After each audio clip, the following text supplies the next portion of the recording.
Hello, I'm Dylan from Tech Advisor, and I'm here with the Google Pixel 3, that one, and the Google Pixel 3a, which is a new sort of mid-range, cheaper version of the Pixel 3.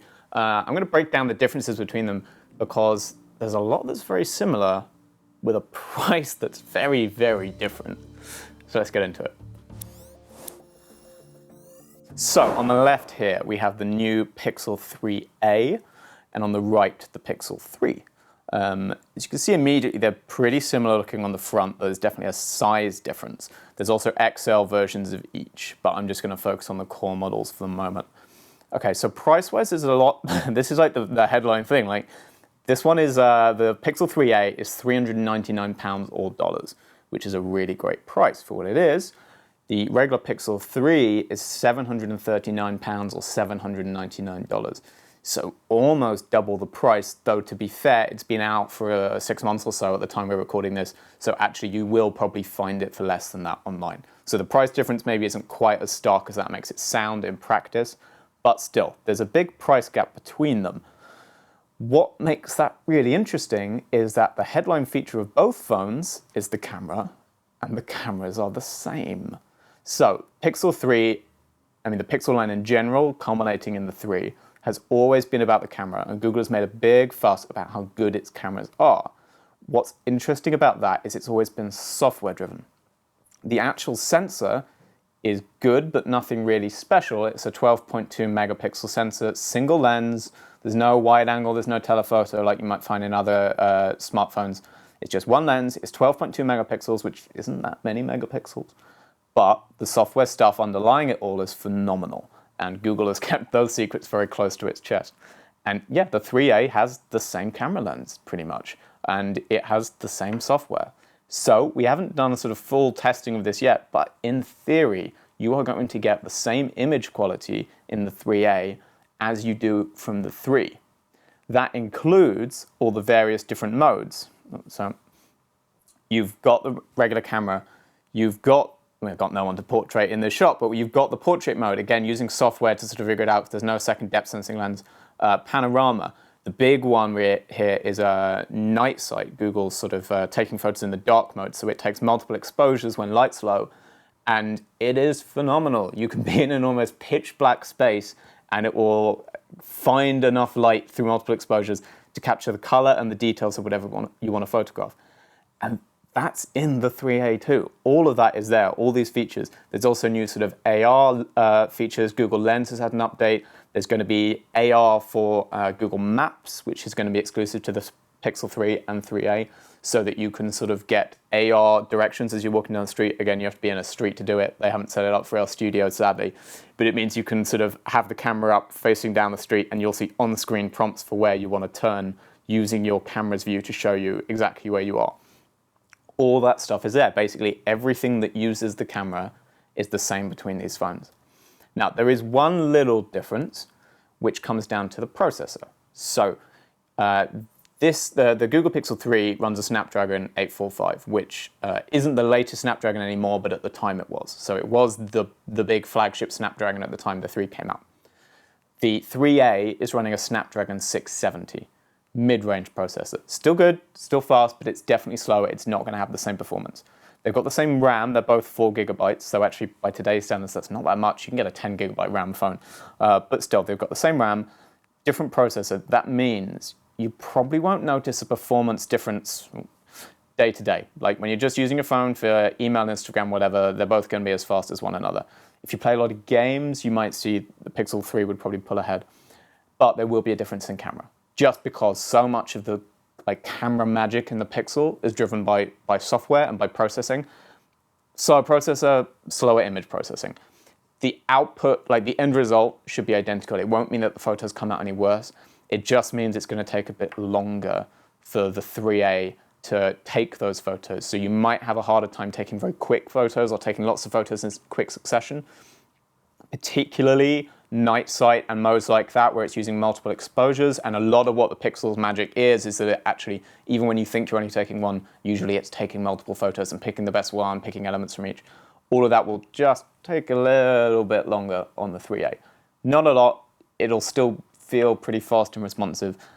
But that is basically the one area where they're going to really there's going to be a little bit of a difference in terms of performance. Storage is also slightly different. They both come with 64 gigabytes of internal storage, but the regular 3 has the option of 128 gig. You don't get that option with this one. Design, we can see, is similar.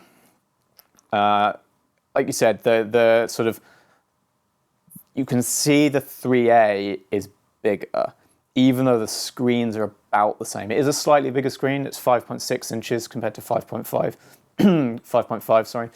But they're basically the same size screen. You know, you're going to struggle to tell them apart. But you can see the bezeling is different, especially the bottom chin is bigger here. And that makes the phone as a whole sit that little bit taller.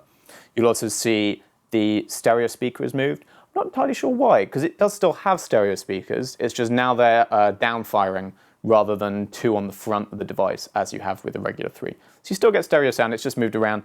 Yeah, down firing maybe isn't quite as good, so there's some sort of difference going on there. Both OLED screens, so the screens should be pretty comparable. Both USB-C for charging, they're both 18-watt fast charging, so charging speed is about the same. Battery capacity is almost identical. It's 3,000 milliamp hours in the 3A, 2,915 milliamp hours in the regular Pixel 3. You're not going to notice the difference. That's functionally the same battery. There is one battery difference, which is wireless charging. The regular 3 has wireless charging. They dropped that from the 3A, which makes sense. It's a flagship feature. You wouldn't expect it in a £400, $400 phone. Same true for waterproofing. The 3 is waterproof. The 3A isn't. It just makes sense. No one else is putting waterproofing in at this sort of price range, so why would Google? And here we will see one difference where the 3A pulls out ahead. There's a headphone jack. We were really sad when Google stopped doing headphone jacks on the Pixel line, so headphone jack coming back in on the 3A is really nice. I guess the fact that, you can see it's a little bit thicker body, a little bit less of a curve there, so there's a little bit more space. Maybe it just gave them that little millimeter they needed to squeeze a headphone jack in, I'm not sure. Either way, it's a very welcome change. These are both white, as you can see. They both have a coloured accent, but it is a slightly different colour. We don't know why they've changed, but you've got the green accent button on the 3, orange on the 3A. The other colours, both models come in black as another option. It's basically identical. The regular 3 has not pink as a colour option. I mean, it's kind of a pink, but it's not pink. Don't worry. The 3A doesn't have not pink. Instead, it has purple-ish, which is a purple. It's a very light, very pale, kind of lilac-y colour, very subtly purple-ish. You can see, where they're going with it. And the other thing we'll see on the front is the other big omission from the 3A, I think most of you won't mind. There's only one selfie lens on the front of the 3A. On the regular 3, we'll go in, we'll see there's, that's a bad pen, don't use that pen. On the 3A, if we flip round for selfies, we see we've got this sort of the regular selfie camera, and if I zoom out there, we go to a sort of wide-angle selfie camera for group shots. You don't get that in the 3A. So it's just the one selfie camera, it's just close cropping. I mean, I think that's fine. I can see why the group selfie shots, that's nice, it's a perk, but it's certainly, if you're going to, I can see why they dropped that when they were looking for features to carve out and bring the price down for the 3A. So yeah, I mean, headline stuff is the 3A probably looks like the better purchase. It's got the camera, and whenever we tell people that they should buy, if people are asking for phone recommendations, the reason I might ever push them towards a Pixel is basically going to be either software, like you just want stock Android, you love that pure Google experience, both phones have that, or camera. You want that beautiful, you're not worried about, if you really want an ultra wide or telephoto, you've got to look at Samsung, Huawei, Sony. But if you're not fussed about them and you just want a point and shoot that's going to do the best point and shooting you can get, pretty much, Pixels are usually my recommendation. And it's got the same camera. It's just as good, we think, but for half the price. Yeah, there are some compromises. You're missing wireless charging, you're missing waterproofing, you're missing the group selfie camera.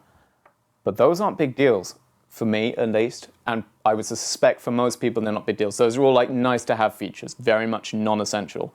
And when you're talking about a difference of $300 or $400 in price to get the exact same camera, the exact same software, but just have a slightly slower processor and lose out on waterproofing.